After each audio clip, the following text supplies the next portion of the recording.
to start off with one of the people up here who actually had to face having her loved one never make it back home. And that's what's important to know, that a lot of people go into the system, but they don't always make it back home. And so, just like this young man, never made it back home. I want to have Tanisha. He'll speak about her brother, who should have been home by now, but he also died within DOC care. And many times it is medical neglect, abuse, beaten to death. We just don't always know. So Tanisha Till, if you could just introduce yourself. Quickly, I'm telling you, I'm just such a sensitive person, so it takes me a while to get past this. But Tanisha, if you could just talk about what it was like having your brother on the inside and how that impacted your life. Because I want each person up here to talk about having a loved one behind bars and how did that impact your life. Because that's another thing. People go inside and, they forget about not only is that person being punished, but so are the people who love them. And so that's why it was important for me to bring this panel together to talk about how other people have suffered having someone behind bars. So I'm going to shut up and let Tanisha start off. If you could just give your name and the city. Good afternoon. My name is Rahisha Bivens, and I live in New Haven, Connecticut. And I just want to start off by giving you a date. So I'm going to give you this date, September 29th, 1977, September 29th, 2025. My brother would have been 48 years old. Next week, I thought and I should be celebrating my brother's birthday, but unfortunately, I'm not. My brother was in prison. He had an aneurysm, a small thing that all of us can live through. Do not have to die from an aneurysm. So my brother had an aneurysm. While he was in custody, he continued to complain about headaches, dizziness, high blood pressure, and more. I'll never forget this day. 2 years ago, I was literally watching a football game, 10 o'clock at night, and I received a phone call from the prison, and they said, "Hello, is this Tanisha?" Because me and my brother, we're the only ones left. There was no parents to call, so I was the immediate contact person. So I said, "It's 10 o'clock at night. Why are you calling me about my brother?" They said, "No one called you." I said, "Hold on, I'm watching a football game. Let me go on to another one." They said, "Well, we're calling you because we have to have an immediate surgery on your brother." So now I'm like, okay, what's going on? So to make a long story short, then I began to get phone calls from people who knew what was going on from the inside. They would contact their loved ones and tell them what happened. So I was told that my brother had, he was non-responsive. His cellmate had pressed the button and my brother was non-responsive. They said it at least took 15 minutes for anyone to get to where he was at. And once they got there, because of procedure, the CO still couldn't go in there. They had to wait for medics because, they don't know what's going on. So eventually, the people in prison said, "Your brother left out of here dead. He wasn't moving, he looked dead to us." So they brought him to St. Mary's Hospital. Was that Bridgeport? Hartford. So once I went up there, I was like, "I'm here to see my brother." They were like, "Oh, you can't see your brother." I'm like, "Well, they told me my brother's here. He's literally dead. I have to get upstairs." It was like, "No, you can't get upstairs." So then I called Barbara. I said, "Listen, they're not letting me upstairs." She made a few calls, whatever. Eventually, I went up. Now, as the security is bringing me upstairs, he said, "You must know somebody. Nobody ever gets to come up here when a prisoner's up here dying." I said, "What?" He said, "No one ever." So the next thing that heard me, as I'm going to see my brother, when I look in here, and I'm in the healthcare field, I worked at the Veterans Memorial Hospital for 6 years on a hospice unit. So I know what death looks like. So as I walked in, I saw 2 COs. They have guns. I was like, "What's going on?" I didn't know COs to have guns. So I was like, "Y'all have guns?" So as I got further in to see my brother, once I got to the door, my brother his right foot was shackled to the bed. So I'm like, "Listen, why is my brother, but I said, look at him, God, he's not even alive. Why do you have him handcuffed to this bed? And importantly, I know in situations like that, it's not supposed to be open, and it's supposed to be covered, and it's supposed to be on the opposite side, if and when that's needed. It's not the first thing that any family member should see. So now I'm crying, I'm touching my brother's hand, I'm touching, everything is cold. Everything is, the only thing I hear is beeping of machines. My brother is cold. So now I keep looking down, I'm holding him, I'm talking to him.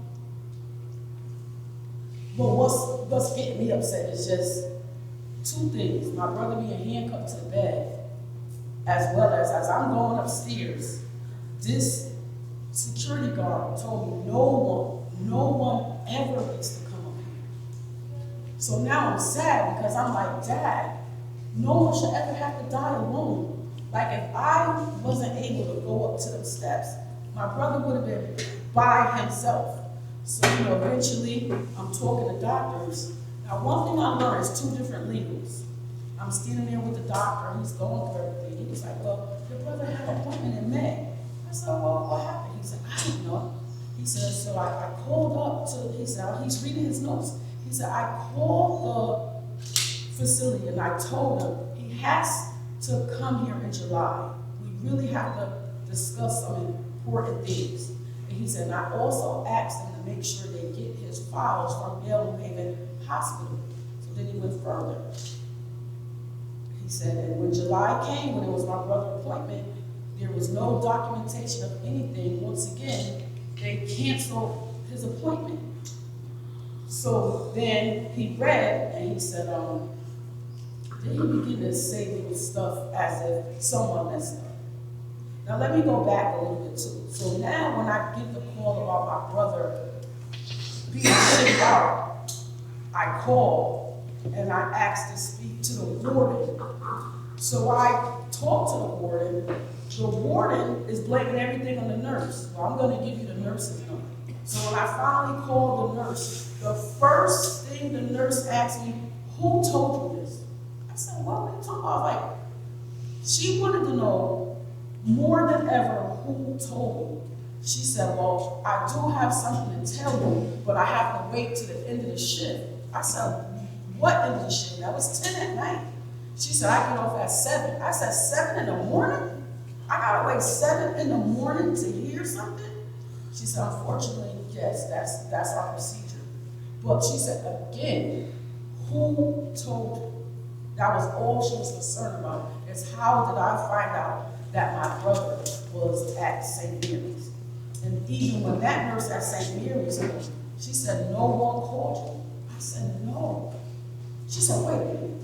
No one. I said, no, what is going on? And that's when they begin to explain. And until this day, next week is my brother's birthday. My brother's 48. Yes, he was in prison. He was incarcerated.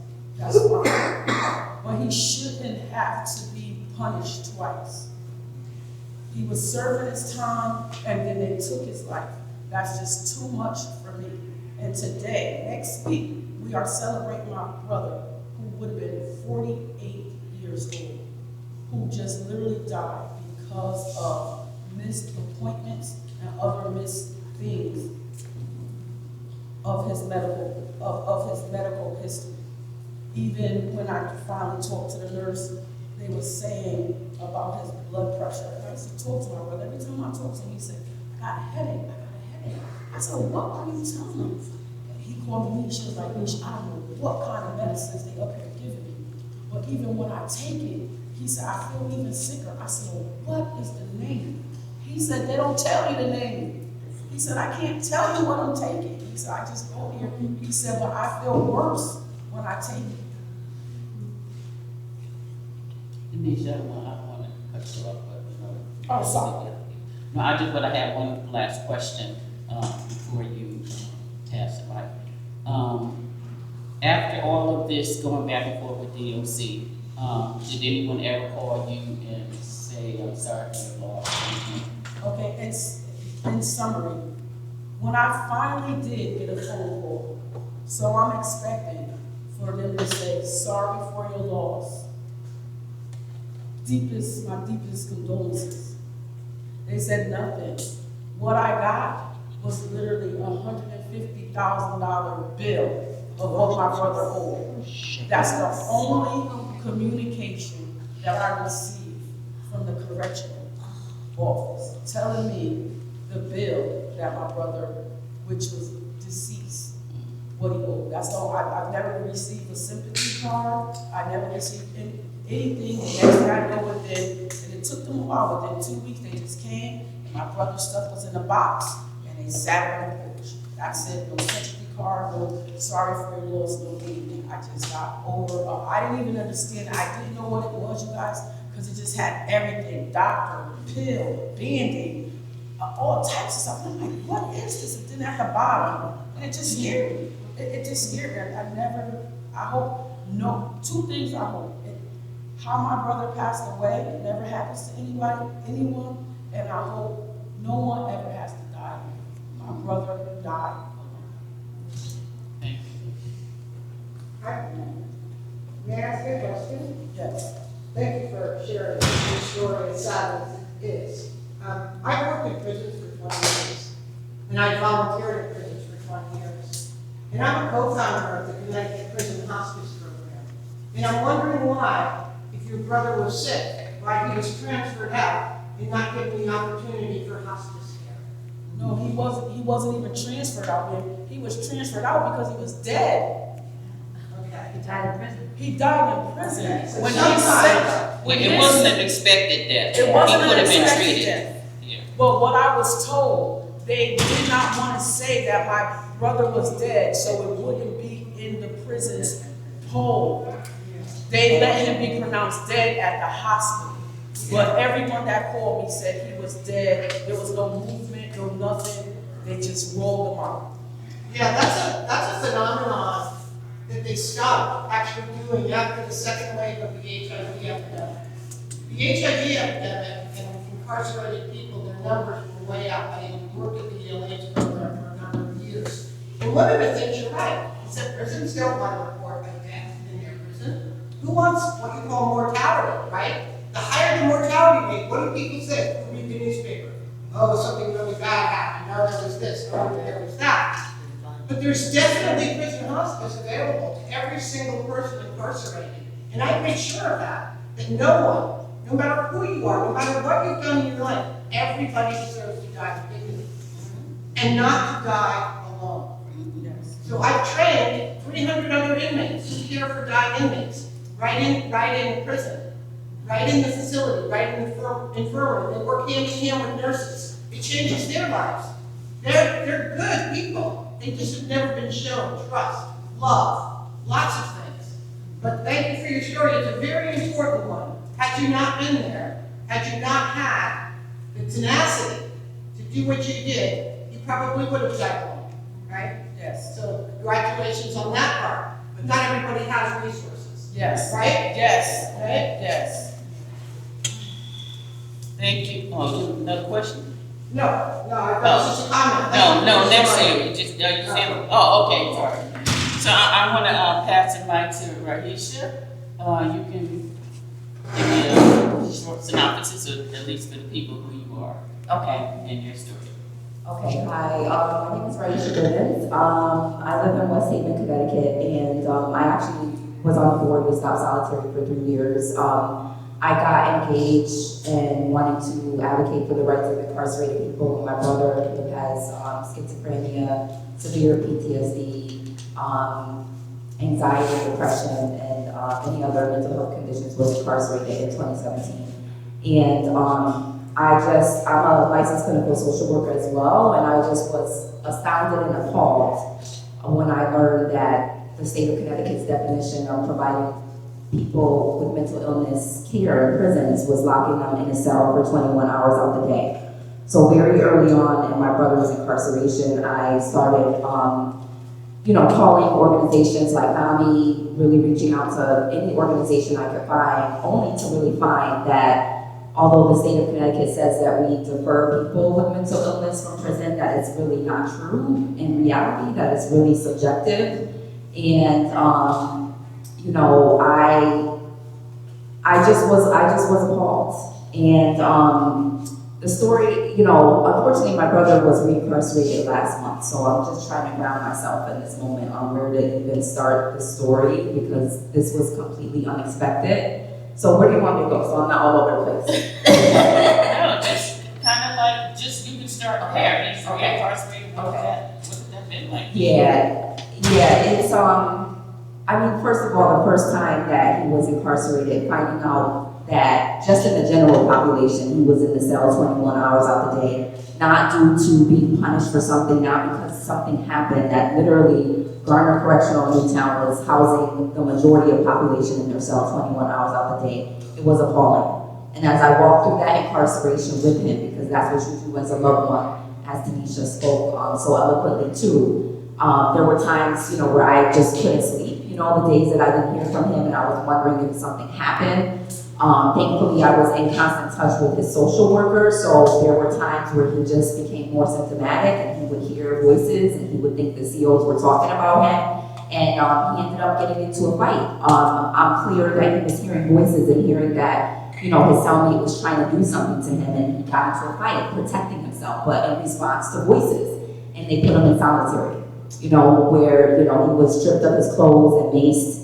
And then fortunately, when he became more symptomatic, and because I was in touch with the social worker the next time something happened, they did bring him to the infirmary rather than putting him in solitary confinement. But again, peeling back the layers of the onion, I had a nurse tell me when he was in solitary confinement that she really felt bad for the people in the infirmary because they couldn't actually have music, you know, in their cells when they were in the infirmary. And she knew that my brother and many people in the infirmary for mental health issues were hearing voices, so they really had no way to self-soothe themselves besides, you know, reading books. You know, fortunately, after that and that first incarceration, I was able to get him, you know, time served because there was a lot of evidence that would happen with self-defense. And he returned to the community and, you know, thrived for 3 years, you know, was in one of the best mental health programs in the state of Connecticut. You know, things weren't perfect, but in the context of treatment versus punishment, I mean, he went back to college, you know, he started his own apparel line to help other people heal from trauma, which is really at the root of his mental health conditions. And then, you know, last year, unfortunately, he was at a substance use program because that's something that he struggled with as just someone who's witnessed brutal domestic violence that my mother experienced, where she almost lost her life, and he saw that, you know, at 11. He came home and he was the one that had to get her to the hospital, and that was trauma, you know, and he's also just witnessed a lot of his friends die to suicide and murder, over 10 people, so severe trauma. But unfortunately, when he was at the substance use program that we fought so hard to get him into, he heard voices. He thought someone, again, was talking about him, and he threatened the person in response to a voice that he heard, and they violated him. So last year, he was violated in January and put back in Garner for technical violations. And I saw last year, at the top of the year, we had worked so hard to get the PROTECT Act passed, and I just saw that it wasn't being implemented. It was not being implemented. So probably within a couple weeks of that incarceration last year, again, my brother doesn't really have cognitive issues, so he was with the cellmate who was talking to himself, and he just asked if he could move, went to his social worker, asked if he could be moved because that was bothering him and keeping him from sleeping, and they proceeded to move him. And my brother gets to the cell they're gonna move him to, and he can see that this person has their mattress and their clothes all strewn over the floor. And he's still on parole, he knows everything that he does, even in prison, can be counted against him, and he says, I can't move here. He saw the person wasn't stable. And they said, listen, if you don't move, you're going to solitary. And they put him in solitary for refusing housing. And he was not refusing housing. He was saying, I don't want to go there. I don't want to get in worse trouble with this person who's clearly having more issues. And they put him in solitary. And I will never forget, again, reaching out to Barbara, and thankfully Barbara put me in touch with the commissioner and the warden, and still having to have those conversations. You know, they wanted to defend themselves, but I pulled out the PROTECT Act and said, this is supposed to be the last resort. And I'll never forget having that conversation with the warden who really wanted to defend her COs for putting him in solitary. And I said, look, I get it, but you have to train your people to understand, what is this person really saying? He's saying he doesn't want to go into a cell where he's going to be harmed, or where he can get into a fight, or where something worse can happen. And, you know, I feel that she finally got it, but, you know, again, he was violated a month ago because he went out onto the street on house arrest in response to voices yelling. And instead of him being hospitalized on a physician's emergency certification, because he was hearing voices and was a danger because of his symptoms, not because of anything else, they didn't. And the next day, parole violated him, saying he was making threats, but again, it was all in response to voices and him being unstable. And what it's like, you know, I couldn't sleep, you know, within the first couple of days of his incarceration, just wondering, you know, is something gonna happen? You know, is something gonna happen? Or what is it like for him to be in this, locked in the cell the majority of the day? To know that even though we have laws implemented, there's lockdowns, there's still persistent lockdowns. Just this morning, you know, I hadn't heard from him for 2 days, and I asked my husband to call, see if they're on lockdown, see if he's okay. And thankfully, my brother called me and he was okay, but they were on lockdown for 2 days. And there's the emotional impact, you know, the anxiety that I had, the dreams that I have. I had a dream that, you know, he was shackled, and, you know, being on the team for all the years and hearing the stories and hearing the trauma, right? It impacts you. Right, and even a couple weeks ago, our attorney went to visit him before his first hearing, and he told me, like, I couldn't see him. He told me the CEOs told him he couldn't see my brother because he was not doing well. And the worry, you know, like the worry and the anger, because in prison, I know there are good people in prison. I know there are people that care, but inherently the context is punishment. Even when he was in the infirmary this time, he was directly incarcerated and put in the infirmary. They're in their cell the majority of the day. They come out maybe for just showers. So really it's just like solitary in the infirmary. And to hear that, you know, oh, he's not doing well, and to wonder, like the brother who Barbara's wearing on the shirt, who got killed, you know, Jay Allen, to wonder, are they actually giving him care if he's dealing with a psychiatric episode right now? Or are they hurting him? Because that's what happens and what can happen. You know, so there's the emotional impacts, you know, with my mother and this big, huge family that loves my brother and all that, but there's the financial impact of, you know, having to hire an attorney to prove his humanity, to prove that he's struggling with mental health issues, and none of these issues should be criminalized. I mean, criminalized for not charging his GPS. Those are the charges for the violation. Not attending groups every day. These are not things that people should be in prison for. And he was already on his way to a higher level of care with more structure, with more male staff that he can relate to. And now I'm having to go to bat with the commissioner of demons to say, please hold this bed. They're saying he's gonna get time served, and if this happens, he needs to be able to go into this intensive program. You know, and having to fight for that. Why do I have to fight for that? Why do I have to now spend another $5,000 to make sure he has the best attorney when all of this is treatment related? And now he's in a situation where if something goes wrong, he can get into a fight, he can be harmed, he can be more criminalized if he's given a ticket and parole sees that. And they're now using that against him to say he needs to be inside more. So it's awful on many levels. I'm thankful to be still connected and to have the resources that I do and to be the advocate that I am, because we're not giving up, but it's definitely hard. Anyone have any questions? I just wanted to, before I turn the mic over, I just wanted to go back to the point when she was saying her brother didn't want to be in the cell with someone that he knew there was going to be problems, and so he asked not to be in there. And then what their policy is, you get a ticket for refusing housing, which is considered a Class A ticket. You lose a lot of your privileges and everything as a result of that. And the reason I want to speak to that is that's because that's something I just had to deal with about a month ago. Someone would tell me they were struggling mentally, and I told myself, well, you know, go to the counselor, tell them you need to see someone. I said, and I know, I've heard that sometimes when you have mental health, they'll send you to SAG instead. But I said, but, you know, take a chance, maybe they'll give you the help that you need. And no, they gave me a ticket and put him in isolation for 5 days. So here's somebody struggling with mental health, asking to see someone, and you give them a ticket for refusing housing.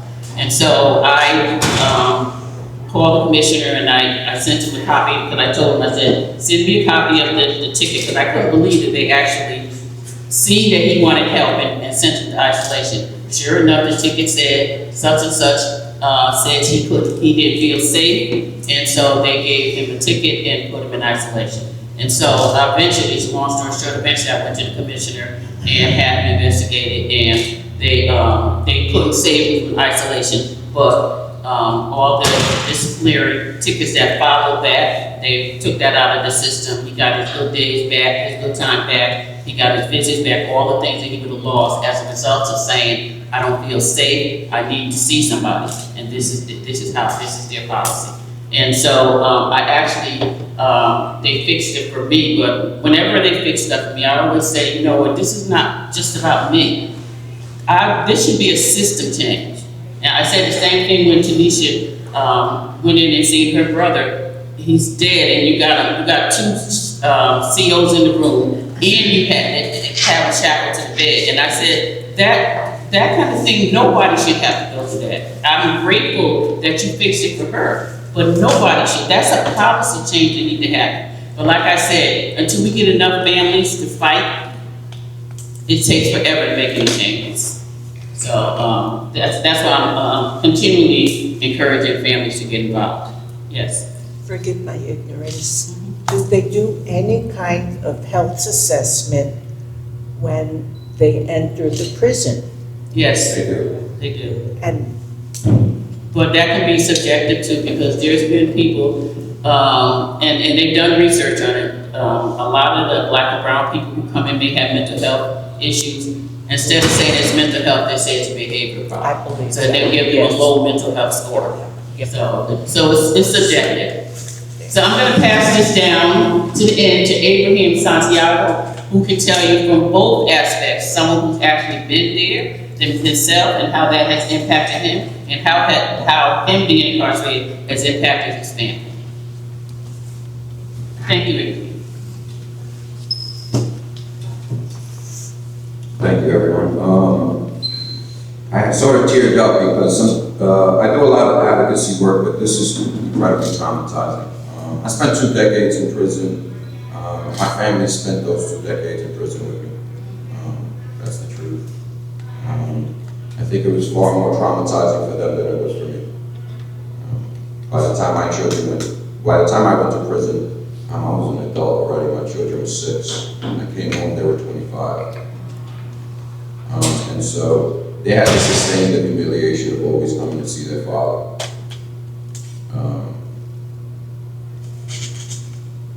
No contact really. A hug and a kiss when they walk in, a hug and a kiss on goodbye. Your child cries, you cannot hold them, you cannot comfort them, you cannot in any meaningful way be in any physical space with your child. And I definitely brought that upon my children. It didn't have to be so brutal. There were definitely other ways. There was a lot of things talked about. So I was a CNA. I had the privilege of caring for dying men at Midfield Wall. It was the most fulfilling job I've ever had in my life. That job informed me to be a clinical technician in a medical ICU in the leading hospital in Connecticut. That empathy and compassion I found for the men that I was caring for. Nothing else compares in life. I know what it is to stand and hold a dying man's hand. I know what it is to live in hierarchies that say that I'm better than the next man, and then learn that I'm not because I'm holding that man's hand. The amount that people suffer in prison. I mean, these things happen every day, every single day. Every day I was sexually assaulted as a man. Every day that I had to strip down and spread my buttocks for the entertainment most of the time for other human beings, I was sexually assaulted. We forget those things. We forget that prison doesn't have to be so brutal, right? Did I deserve to be in prison for what I had done? Absolutely. I say that wholeheartedly. Wholeheartedly. I don't take away from anything that I've ever done. I contributed to the destruction of my community. I collaborated. My trauma manifested itself by traumatizing others. I admit that wholeheartedly. The state did not need to torture me every single day for 20 years. And did not, and the byproduct of that didn't have to be my children being tortured. Just for wanting to support, just for wanting to be in my life. Because I understand why a lot of men don't want their children or families to come. It is incredibly humiliating. And for our women, it's even more humiliating. They have to take off their bras, they have to be humiliated, they have to be strip searched. It's just humiliating. Even from a visitor standpoint. Imagine women every single day in Connecticut are being sexually abused. And no one says anything about it. It's policy. No one says anything about it. So even when we see footage like this, and by the way, I've had the misfortune of spending time in prison in New York. I was in that prison. I spent plenty of time in Marcy and State. See, the problem is in these places is that everything is family. It's a culture. Places like New York, where the city is surrounded by the prison and the only industry is that prison. Everyone in that prison is related in some way, shape, or form. Everyone is related. Everyone's a community member. If I hit you, I pay the price because the whole community comes against you. And that's why you see stuff like that. There's a total disconnect in what your job is. Right? Like, you do your job. If you feel the need to take and work 8 hours a day to dehumanize someone else, I didn't get the luxury of saying I'm doing this just for my family when I was selling drugs on the street. Officers go in, they have the choice to either dehumanize or not work in a system that's built to dehumanize, because let's be honest, this system just breaks. It does not do anything else, it just breaks. The system is meant to break you. It breaks officers, it breaks nurses, it breaks staff, it breaks the inmate, it breaks everyone. There is no one that is whole in this at all. No one, not society, not your community, no one. We have to have the imagination to think of something different, right? I was incredibly blessed that I had a community behind me when I came home. Today, I do incredible things. Including designing my shirt. Including designing these shirts. I have my own fashion line, I have my own company. I work at Yale Haven Hospital. I'm an advocacy and policy guide at the University of Connecticut. Mental health, 90% of the population, just worked on a report, 90% of the prison population in Connecticut has mental health issues. 90%. 90%. We have historically targeted communities in our country, in our own state, where we continue the cycle of generational trauma. I participated in that. I passed on, that was the legacy I passed on to my own children. I thank God that they had people in their lives that were able to hold them up along the way. Because the same trauma that I inherited from my parents, I gave along to my kids. We have to stop that cycle. We have to believe and imagine something greater than what we're doing now. And that starts with all of us here. You know, when the governor decided, there was a report on the deaths and mental health and medical malpractice, he decided to bury that report. We're supposed to be angry about that stuff. Like, you pay taxes, $90,000 a year for a person. This is ridiculous. You're paying taxes every single day. You have the right to know why someone was killed, why someone died, why you're spending so much money on a system that's not working, right? You have the right to say that every single day. I work for the ACLU. You have the right to go to the state capitol and tell your legislator every single day what's going on with that money. Why are you spending that money and not doing anything about it? Why people are continuously dying? Why are people coming home worse off? Right? Because a lot of us, I traumatize myself every day by going into the system over and over again because my comrades deserve better. But I can't do this by myself. My children can't do it by themselves. It takes all of you, it takes Barbara to give us these platforms to talk about these things. But it starts with you guys, because I'm scared of what the future looks like without all of you. Like seriously, community is the most important thing. We're losing that every single day. Like the strength you guys have in this small little room, the strength that you guys have, what happens when you guys are no longer here? There will be no one else in this room. Think about that. So we have an opportunity every day to do something and change things. Thank you so much. Any questions, comments? I think a lot about how the prisons are for-profit and how many people have vested interest in keeping those prisons full, and keeping those systems going. And I can't remember when it was and who went, but a group of legislators going to Norway to see how those prison systems are done. And I'm wondering, okay, so this is about money and making money, I think, and so in Norway, if it's about money, well, what costs less? What costs our community and our culture less? Creating more trauma, $90,000 a year, and then having all the cost to our world, coming back and trying to, just all those associated costs. Wouldn't it be cheaper to do it right? How much does it cost in Norway per person per year?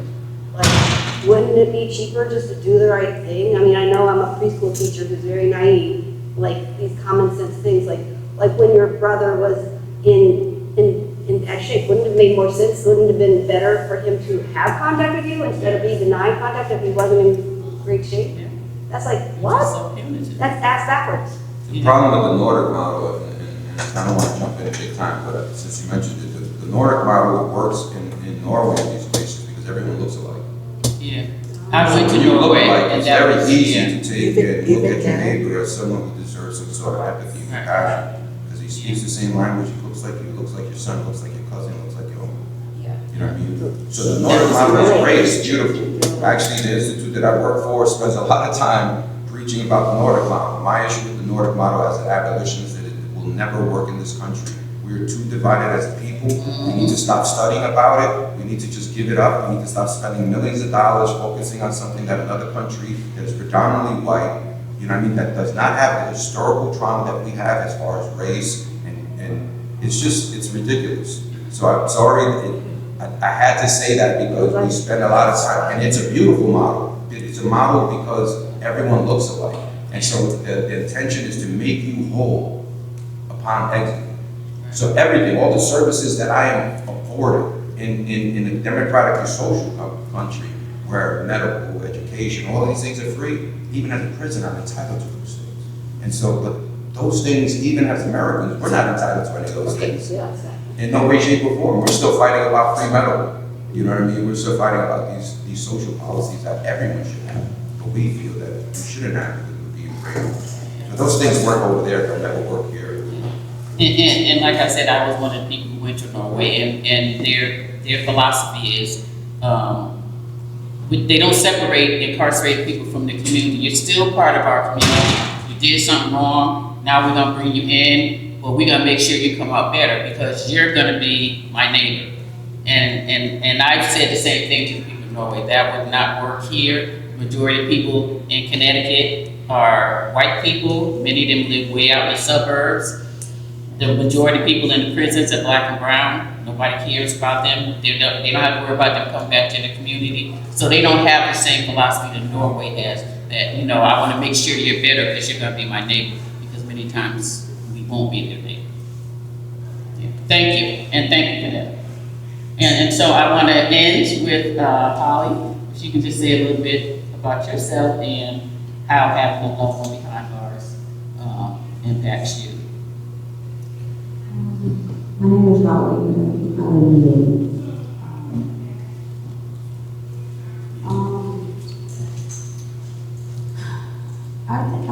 It's greatly impacted my life. I have my days where I'm overwhelmed with sadness, just thinking of the people that I have that's incarcerated from that there may be a possibility of them not making it out. Tanisha's brother was my first cousin. And when I got that news for that day, I wasn't playing the game, so after her hearing it in the circus, I remember screaming, you know, so loud, I just, you know, I was shocked. I didn't expect that because he was only supposed to be in there maybe 4 months. It was a petty crime, you know. And being already punished, being here, you know, not being able to see your family, having emotional support and all that you need in there. So it's just, it's really hard. I have 2 nephews in the prison system right now, one in New York and Rikers, which is like, yeah, one of the whole prison. And some people in there are just waiting to drive. Can't afford attorneys. Not even convicted of anything. Not even, yeah, not Like, even going through all that. and you don't make it off, you make it up to the floor. And that's punishment in itself. That's punishment in itself, so that should after, you know, my punishment. And I just want to say one thing while she's talking about my brother, and I really think this kind of caused it, but we left it out. October 7th, his daughter passed away. No. She was gunned down in Virginia. So he was already mourning that, and I was asking him, what are they, did they let you out? Who are you talking to? Any grief? There was no grief, there was no anything. So I think just the stress of my brother, heartache, his daughter, his only daughter, gunned down in Virginia, and not being able to get the proper support and grief, that I think that kind of sent him in shock with the aneurysm. Because we didn't even bury. He couldn't make it to the funeral.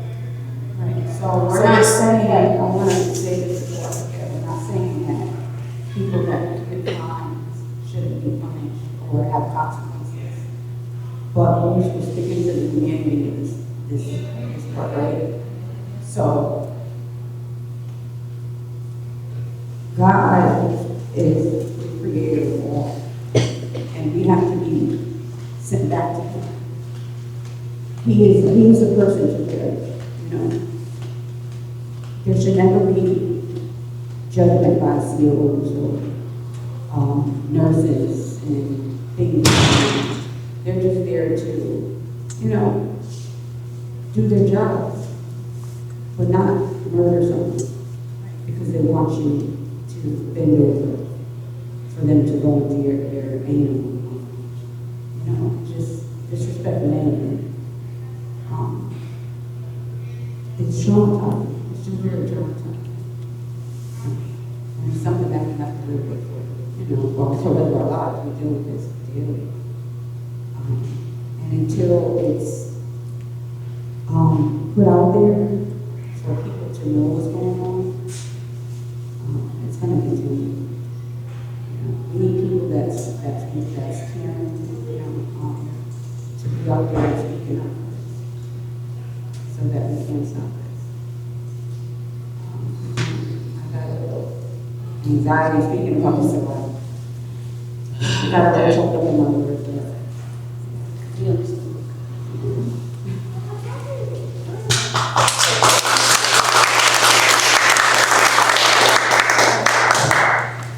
So I want to thank everyone who showed up today. And I just want to, since I asked all of them to talk about the impact of having someone incarcerated, just briefly tell you about when my son, at the age of 17, was put inside of Northern. And Northern is a supermax in Connecticut. It's like a prison within a prison, no human contact, just total. International community said defined our prison as torture. And so my son was put in there, and he's never been the same. He's 40 now, it's never been the same.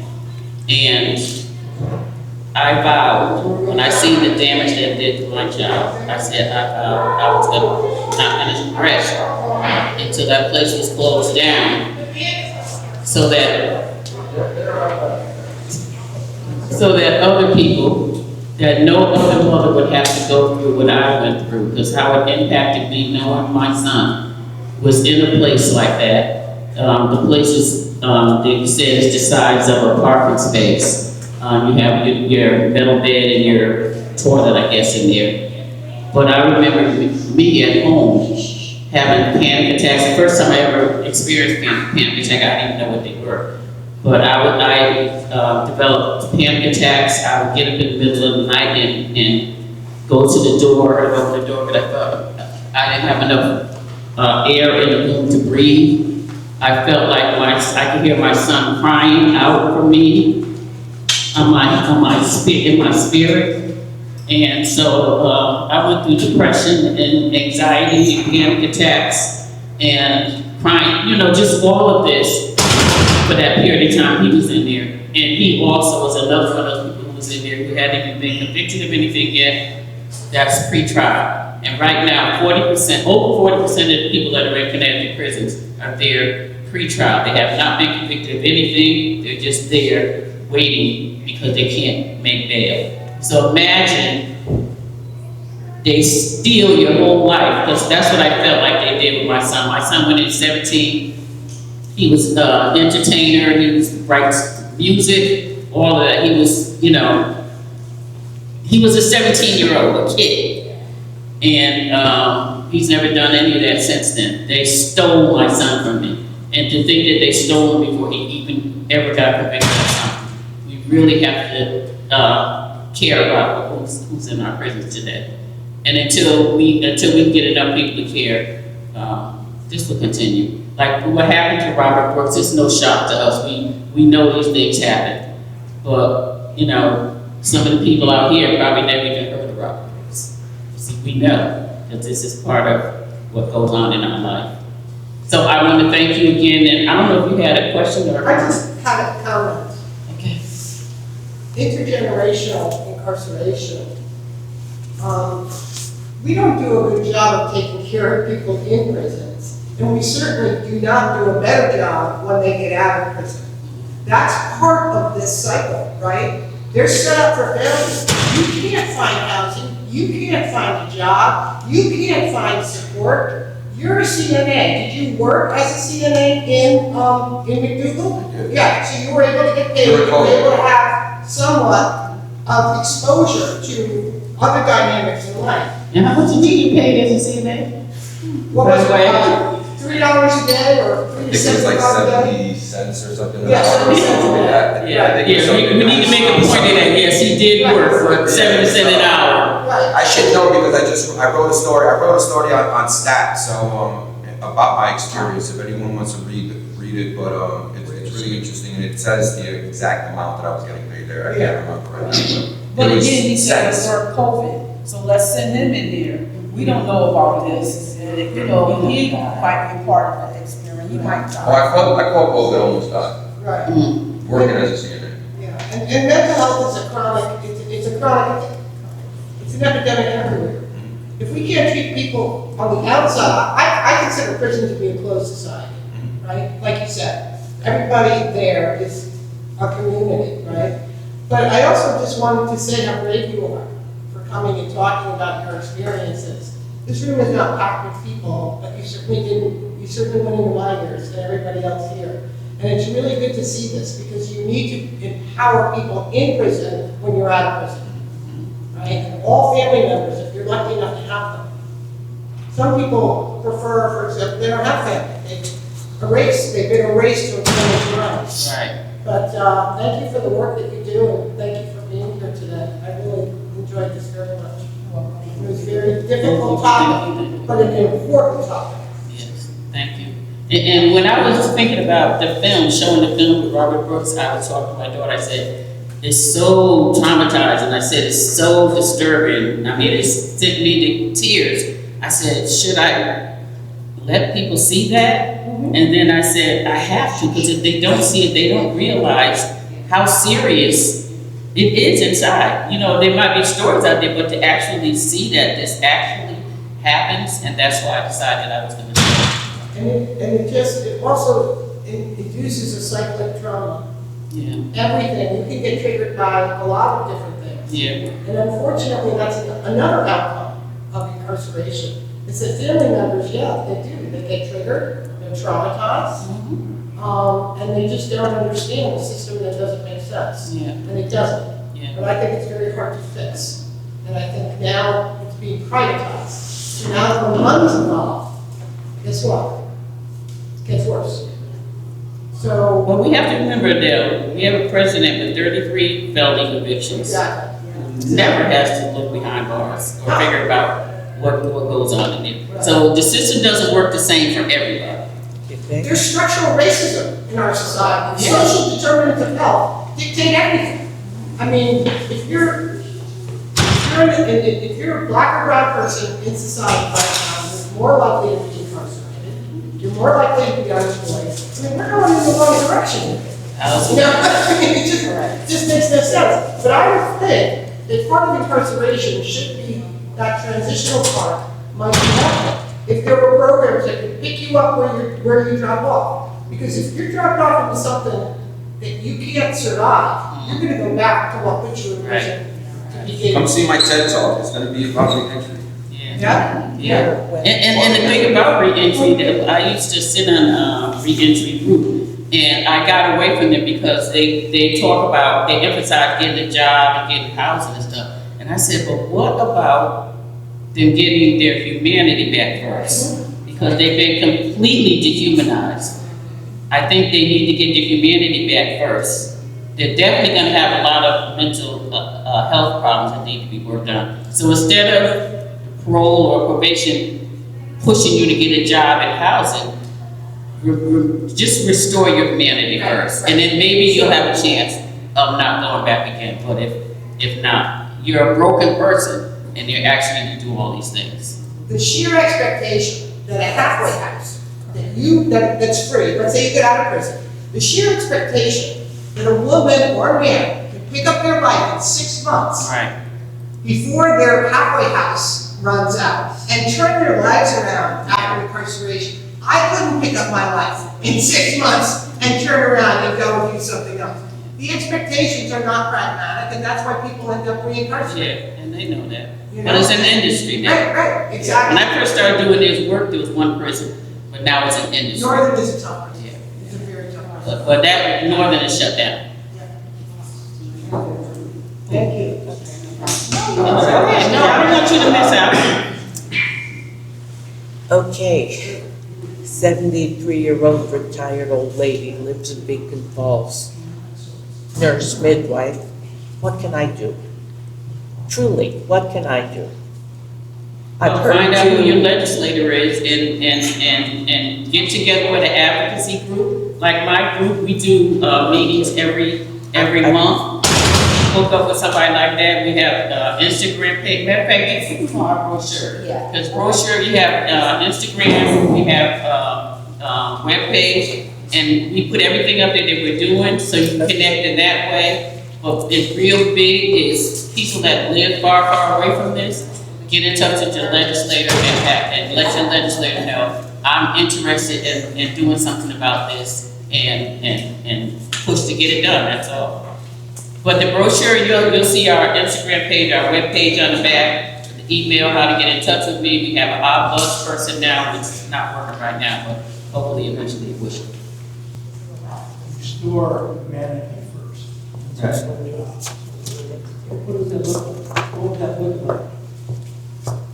Structurally, systemically restore humanity first.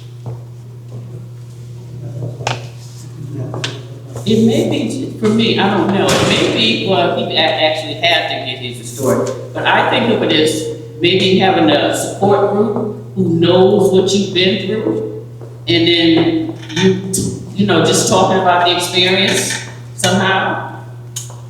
And what else? The system that's in place right now, the reason why it doesn't work is because it's built on surveillance, right? It's not built on community. And so when we think about something holistically, we think about mind, body, and soul, right? You think about coming back into the community. Most of us are coming back into the community as exiles, apart from like being able to get jobs, right? We have all of these barriers in place to get work, all these barriers in place to get housing, right? So I go and I may have the money. This happened to me when I first came home. I have the money, my credit had gotten to a place that was good, couldn't get an apartment, right?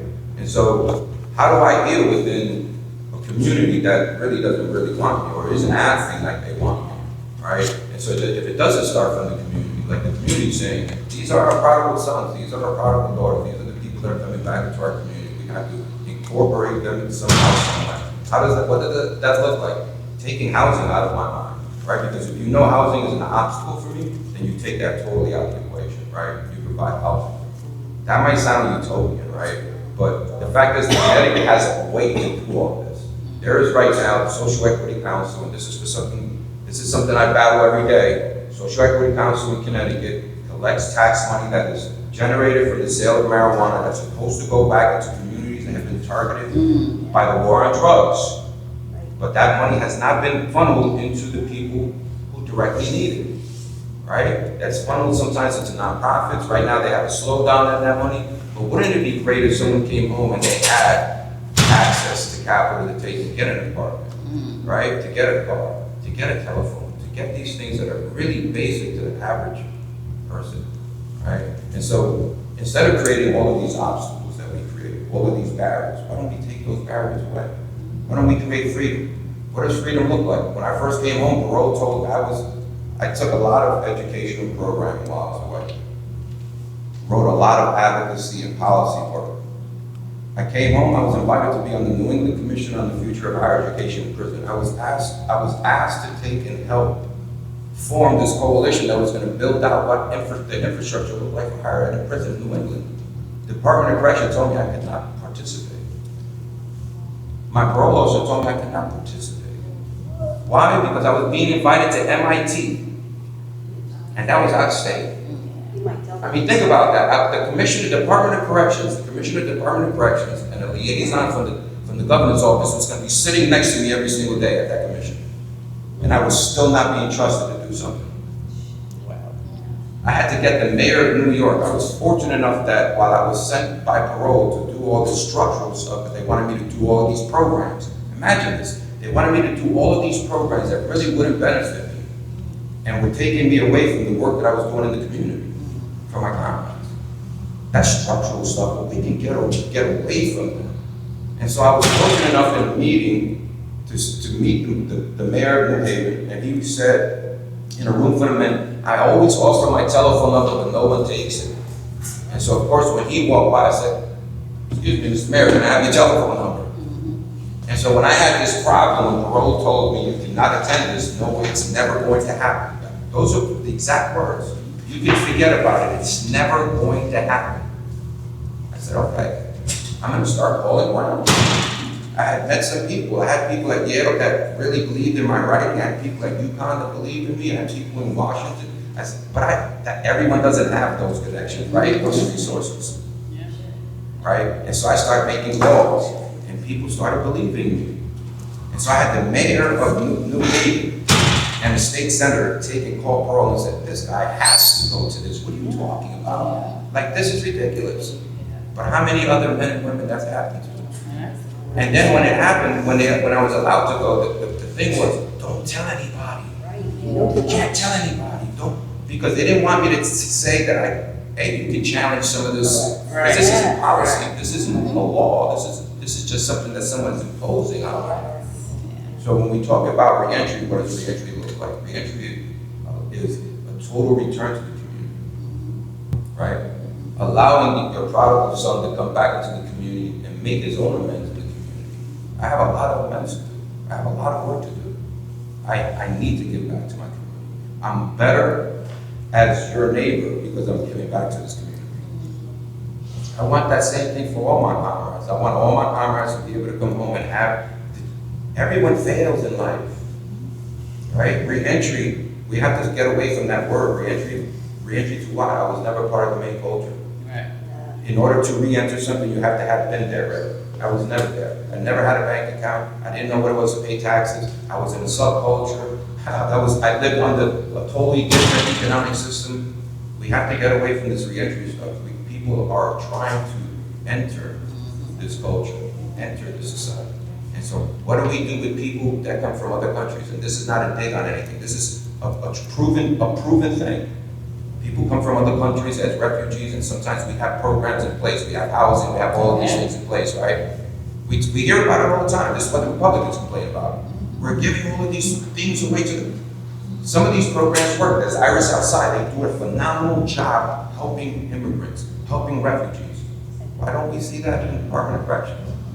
Right? You kick me out the door after 20 years, you expect me to survive. Right? You strip my family from me, and you expect my family to still stand by my side. No, we have to think of corrections as a way of, it's community oriented.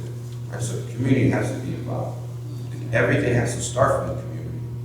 And have to be accepted back to the community. Be made whole. How do we be made whole? Right now, the state is receiving the money, as I said, from that marijuana tax. That should be directly going into the hands of people who were targeted. If we're talking about communities and neighborhoods and people being targeted, why shouldn't that money go back to those very people? Why does that money have to go to nonprofits? Nonprofits are doing great jobs. There's plenty of them. We have to start funding people. We have to start directing cash and aid to individuals, not organizations, because we expect organizations to solve all of our problems, when in fact, sometimes you know better what to do with $500 than me telling you what to do with $500. Right. Like you know what you need in your house, right? Imagine if I told you what you need with those $500. That's what society does with us. Okay, question? So many things, I'll talk about it to you later, hopefully, but, like you mentioned legislators. There's a site, if anyone wants to pull out their phone, if you're not sure who yours are, just type in find my legislator. And there's a CGA, Connecticut Journal. That'll just, all you have to put in, is there anybody who does not know theirs or how to find this? Just find a Zach or find yours. And then just ideas like that. Like there can be scripts that you all have worked on that you'd like us to send our legislators. Those won't work if you send them as a script. You need to personalize it, right? You need to say, I just heard from these amazing people, these amazing, great people, and they shared this with me. Now I want you to do A, B, and C because you're my legislator. So Hey folks, how was the discussion? just getting going. Just getting going. All right, so it's 4:03. The drum line's warming up. I guess So we did okay then. Yeah. So the drum line is going to play for us. Everyone thank Barbara Fair.